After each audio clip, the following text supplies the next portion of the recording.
ପରିବାରର ପିଲା ସଂଖ୍ୟା ସୀମିତ ରଖିବା ଓ ସନ୍ତାନ ଭିତରେ ଉଚିତ ବ୍ୟବଧାନ ରଖିବା ପଦ୍ଧତିକୁ ପରିବାର ନିୟୋଜନ କୁହାଯାଏ।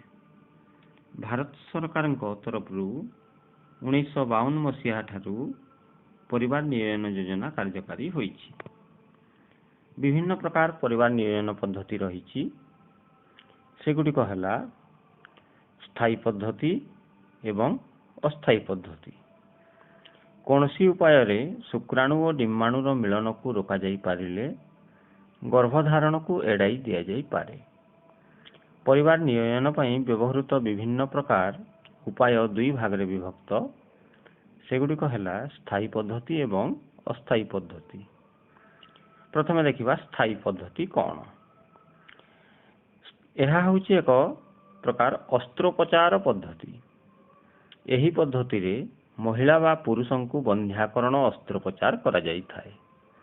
ଫଳରେ ଭବିଷ୍ୟତରେ ଆଉ ସନ୍ତାନ ଜନ୍ମ ହେବାର ସମ୍ଭାବନା ନଥାଏ। ପୁରୁଷ ବନ୍ଧ୍ୟାକରଣ ଅସ୍ତ୍ରୋପଚାରକୁ ଭାସେକ୍ଟୋମି କୁହାଯାଏ ଏବଂ ମହିଳା ବନ୍ଧ୍ୟାକରଣ ଅସ୍ତ୍ରୋପଚାରକୁ ଟ୍ୟୁବେକ୍ଟୋମି କୁହାଯାଏ। ଭାସେକ୍ଟୋମି କ'ଣ? ଭାସେକ୍ଟୋମି ଦ୍ୱାରା ପୁରୁଷର ଦୁଇଟି ଯାକ ଶୁକ୍ରବାହୀ ନଳୀକୁ କାଟି ଅଲଗା କରି ବାନ୍ଧି ଦିଆଯାଏ। ଫଳରେ ରେତ ଶୁକ୍ରାଣୁ ମୁକ୍ତ ରହିଥାଏ। ବର୍ତ୍ତମାନ ବିନା ଛୁରୀ ଏବଂ ବିନା ସିଲେଇରେ ମାତ୍ର 10 ରୁ 15 ମିନିଟ୍ ସମୟ ମଧ୍ୟରେ ଭାସେକ୍ଟୋମି କରାଯାଇପାରୁଛି। ଟ୍ୟୁବେକ୍ଟୋମି ହେଉଛି ସ୍ତ୍ରୀ ଶରୀରର ଦୁଇଟି ଯାକ ଡିମ୍ବବାହୀ ନଳୀକୁ କାଟି ବାନ୍ଧି ଦିଆଯାଏ। ଫଳରେ ଡିମ୍ବାଣୁ ଏବଂ ଶୁକ୍ରାଣୁର ମିଳନ ଆଉ ସମ୍ଭବ ହୋଇନଥାଏ। ଅସ୍ଥାୟୀ ପଦ୍ଧତି।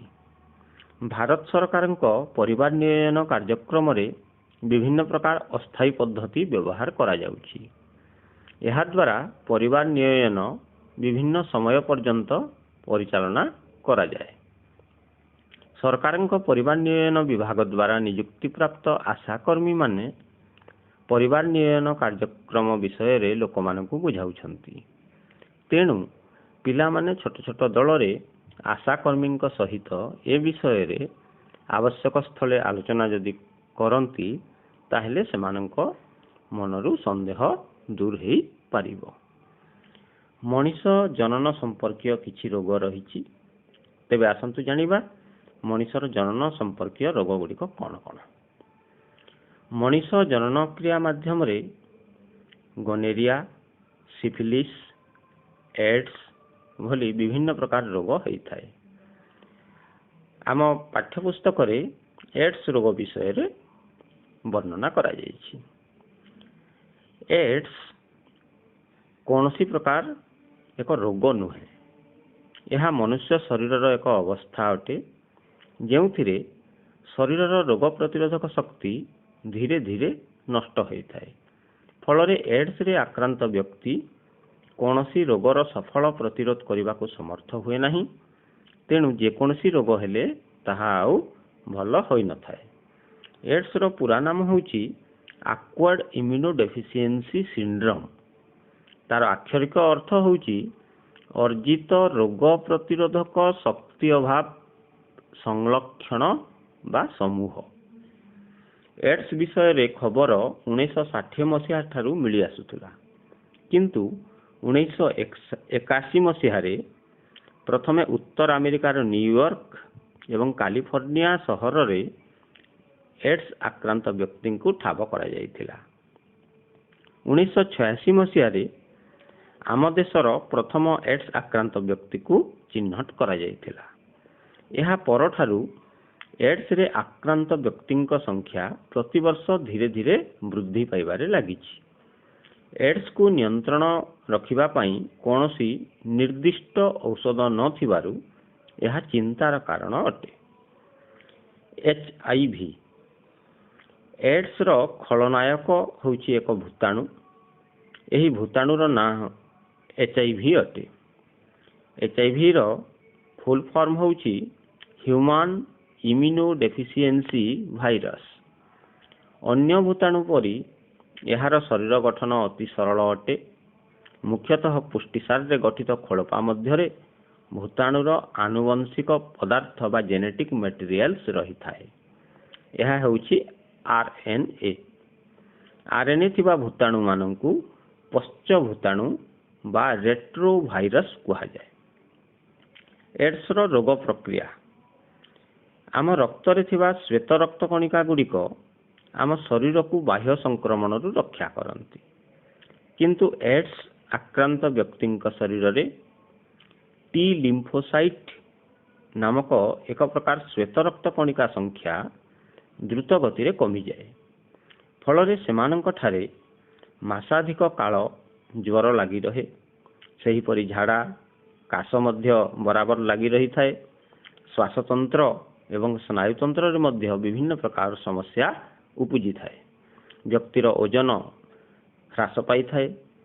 ଏହାର ସଫଳ ଚିକିତ୍ସା ନଥିବାରୁ ଶେଷରେ ବ୍ୟକ୍ତିର ମୃତ୍ୟୁ ଘଟିଥାଏ। ଏଡ୍ସ କିପରି ସଂକ୍ରମିତ ହୋଇଥାଏ? ଏଡ୍ସ ସୃଷ୍ଟିକାରୀ ଭୂତାଣୁ ମଣିଷ ଶରୀର ବାହାର ପରିବେଶରେ 1 ମିନିଟରୁ ଅଧିକ ସମୟ ବଞ୍ଚିପାରେ ନାହିଁ। ଏହା ଜଣେ ବ୍ୟକ୍ତି ଶରୀରରୁ ସିଧାସଳଖ ଅନ୍ୟ ଜଣେ ବ୍ୟକ୍ତି ଶରୀରକୁ ସଂକ୍ରମିତ ହୋଇଥାଏ। ଏଡ୍ସରେ ଆକ୍ରାନ୍ତ ବ୍ୟକ୍ତିଠାରୁ ରକ୍ତ ଗ୍ରହଣ କଲେ, ଏଡ୍ସ ପୀଡ଼ିତା ମା ଠାରୁ ତାର ଗର୍ଭସ୍ଥ ଶିଶୁକୁ ସଂକ୍ରମଣ ମଧ୍ୟ ହୋଇଥାଏ। ଆମ ଦେଶ ଭାରତରେ 85% ଏଡ୍ସ ସଂକ୍ରମଣ ଏଡ୍ସ ଆକ୍ରାନ୍ତ ବ୍ୟକ୍ତିଙ୍କ ସହିତ ଅନୈତିକ ଦୈହିକ ସମ୍ପର୍କ ସ୍ଥାପନ ଦ୍ୱାରା ବ୍ୟାପିଥାଏ। ଏଡ୍ସ ରୋଗକୁ କିପରି ଚିହ୍ନଟ କରିବା? ଆମେ ଜଣେ ବ୍ୟକ୍ତି HIV ଦ୍ୱାରା ଆକ୍ରାନ୍ତ ହୋଇଛି କି ନାହିଁ ସେ ବିଷୟରେ ଜାଣିବା ପାଇଁ ବର୍ତ୍ତମାନ ବିଭିନ୍ନ ପ୍ରକାର ପରୀକ୍ଷଣ ଉପଲବ୍ଧ ହେଲାଣି। ରକ୍ତରେ ଆଣ୍ଟିଜେନ୍ ଓ ଆଣ୍ଟିବଡିର ଉପସ୍ଥିତି ଅନୁସାରେ ଏହି ପରୀକ୍ଷଣକୁ 2 ଭାଗରେ ବିଭକ୍ତ କରାଯାଇଥାଏ। ଯଥା ପ୍ରଥମଟି ହେଉଛି ରାପିଡ୍ HIV ପରୀକ୍ଷଣ ଏବଂ ଦ୍ୱିତୀୟଟି ହେଉଛି ପରମ୍ପରାଗତ ପରୀକ୍ଷାଗାର ପରୀକ୍ଷଣ ବା କନଭେନସନାଲ ଲ୍ୟାବୋରେଟୋରୀ ଟେଷ୍ଟ। ପ୍ରଥମେ ଦେଖିବା ରାପିଡ୍ HIV ପରୀକ୍ଷଣ କ'ଣ? ଏହି ପରୀକ୍ଷଣରେ ବ୍ୟକ୍ତିର ଆଙ୍ଗୁଠି ଟିପରୁ ରକ୍ତ ନେଇ ପରୀକ୍ଷା କରାଯାଏ। ଏହି ପରୀକ୍ଷଣ ପାଇଁ 20ରୁ 30 ମିନିଟ୍ ସମୟ ଲାଗିଥାଏ। ଏଥିପାଇଁ ବିଶେଷ ଯନ୍ତ୍ରପାତିର ଆବଶ୍ୟକ ହୋଇନଥାଏ। ଏହି ପରୀକ୍ଷଣ ଭାରତର ସବୁ ରକ୍ତ ଭଣ୍ଡାର ମାନଙ୍କରେ ଉପଲବ୍ଧ ଅଟେ। ଦ୍ୱିତୀୟଟା ହେଉଛି ପରମ୍ପରାଗତ ପରୀକ୍ଷାଗାର ପରୀକ୍ଷଣ। ଏହା 4 ପ୍ରକାରର ଅଟେ। ପ୍ରଥମଟି ହେଉଛି ELISA, ELISA ଏନଜାଇମ୍ ଲିଙ୍କଡ ଇମ୍ୟୁନୋସର୍ଭେଣ୍ଟ ଏସେ। ଦ୍ୱିତୀୟଟା ହେଉଛି ଏଲଫା, ELFA ଏନଜାଇମ୍ ଲିଙ୍କଡ ଫ୍ଲୋରୋସେଣ୍ଟ ଏସେ। ତୃତୀୟଟା ହେଉଛି Rita, RITA recent infection testing algorithm. ଏବଂ ଚତୁର୍ଥଟା ହେଉଛି P24 ଟେଷ୍ଟ। ଏହି 4ଟି ପରୀକ୍ଷାରୁ ଏଡ୍ସ ରୋଗକୁ ଚିହ୍ନଟ କରାଯାଏ। କିନ୍ତୁ ୱେଷ୍ଟର୍ନ ବ୍ଲଟିଂ ଟେଷ୍ଟ ବା ୱେଷ୍ଟର୍ନ ବ୍ଲଟିଂ କୌଶଳ ଏଡ୍ସ ରୋଗ ଚିହ୍ନଟ ପାଇଁ ସବୁଠାରୁ ବିଶ୍ୱସନୀୟ ଉପାୟ ଅଟେ। ଏଡ୍ସ ବିଷୟରେ ଜନଚେତନା ସୃଷ୍ଟି କରିବା ପାଇଁ ପ୍ରତିବର୍ଷ ଡିସେମ୍ବର 1 ତାରିଖକୁ ବିଶ୍ୱ ଏଡ୍ସ ଦିବସ ଭାବରେ ପୃଥିବୀର ସବୁ ଦେଶରେ ପାଳନ କରାଯାଉଛି। ବର୍ତ୍ତମାନ ଆମେ ଦେଖିବା ସନ୍ତାନ ଧାରଣ ଏବଂ ମାଙ୍କର ସ୍ୱାସ୍ଥ୍ୟ, child bearing and women's health. ଭେଷଜ ବିଦ୍ୟାର ସଂଜ୍ଞା ଅନୁଯାୟୀ ମହିଳାମାନଙ୍କର ଗର୍ଭଧାରଣ ଠାରୁ ସନ୍ତାନ ଜନ୍ମ ହେବା ପର୍ଯ୍ୟନ୍ତ ଘଟୁଥିବା ସମସ୍ତ ଘଟଣାବଳୀକୁ ସନ୍ତାନ ଧାରଣ କୁହାଯାଏ। ଏହି ଘଟଣା ଦ୍ୱାରା ଗୋଟିଏ ଦେଶର ଜନସଂଖ୍ୟା ବୃଦ୍ଧି ସହିତ ପରପିଢ଼ିର ସୁସ୍ଥ ନାଗରିକ ତିଆରି କରିବା ପାଇଁ ଯଥେଷ୍ଟ ଅବଦାନ ରହିଥାଏ। ତେଣୁ ଜନସଂଖ୍ୟା ବୃଦ୍ଧି ଓ ନିୟନ୍ତ୍ରଣ ଉଭୟରେ ମହିଳାଙ୍କର ଅବଦାନ ରହିଛି। ଏକ ଜନକଲ୍ୟାଣକାରୀ ରାଷ୍ଟ୍ରରେ ମହିଳାଙ୍କର ଗର୍ଭଧାରଣ ଠାରୁ ଶିଶୁ ଜନ୍ମ ତଥା ପ୍ରସବ ପରେ ମା ଓ ଶିଶୁର ଯତ୍ନ ନେବା ରାଷ୍ଟ୍ରର ଏକ ମୁଖ୍ୟ ଦାୟିତ୍ୱ ଅଟେ। एथि निमंते गर्भवती महिला और शिशु मानकर जत्न और सुरक्षा पई आम देशर समस्त सहर और ग्रामांचल 2005 मसीहा ठारू जातीय स्वास्थ्य मिशन कार्यकारी हेउछि। एही योजनार अनेक गुड़िए लक्ष्य रही। सेगुड़िक है सबु नागरिकंक निकटरे स्वास्थ्य सेवा पहुंचाइबा, प्राथमिक स्वास्थ्य केन्द्र गुड़ी को शक्तिशाली करिबा, संक्रमण रोगर प्रतिकार और नियंत्रण, सुस्थ जीवनचर्या पई प्रोत्साहन, आशाकर्मी और अंगनवाड़ी परी संस्थार दृढ़ीकरण इत्यादि। एथि सहित केंद्र सरकार द्वारा विभिन्न योजना कार्यकारी करा जाउछि। सेगुड़िक है जननी सुरक्षा योजना, राष्ट्रीय बाल स्वास्थ्य कल्याण योजना, राष्ट्रीय किशोर सुरक्षा कार्यक्रम इत्यादि। जननी सुरक्षा योजना कौन? जननी सुरक्षा योजना माध्यम जड़े स्त्री लोकर प्रसव पूर्वकालीन, प्रसवकालीन और प्रसव परकालीन स्वास्थ्यर जत्न पई समस्त व्यवस्था करा जायथाय। प्रसव पूर्वरु महिला मानंकु मागणारे लौह और फॉलिक एसिड बटिका बंटन करा जाए।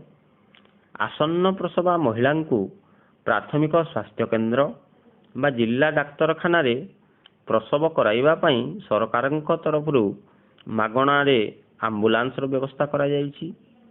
प्रसव परे पौष्टिक आहार पई आर्थिक प्रोत्साहनर व्यवस्था करा जायछि। विभिन्न रोगरू शिशु मानकु सुरक्षा देवा पई सरकार सार्वजनीन टीकाकरण कार्यक्रम मध्य हाथकु नैछन्ति। विश्व स्वास्थ्य संगठन बा वर्ल्ड हेल्थ ऑर्गेनाइजेशन एवं यूनिसेफ परी अंतर्जातीय संस्था माँ और शिशु मानकर सुरक्षा पई विभिन्न कार्यक्रम माध्यम वैषयिक और आवश्यक स्वास्थ्य सेवा पई उपकरण मान जोगाई दौरान। स्वास्थ्य सेवार उन्नति जोगु भारत में गर्भवती महिलांकर मृत्यु हार धीरे धीरे कमिबारे लागिछि। 1990 मसीह प्रत्येक 1 लाख शिशु जन्म 556 जन मांकर मृत्यु होउथबा बेले 2016 मसीहा बेलकू मातृ मृत्यु हार प्रति 1 लाख शिशु जन्म मात्र 130 रे पहुंची। सेहीपरि शिशु मृत्यु हार मध्य यथेष्ट ह्रास पाइछि।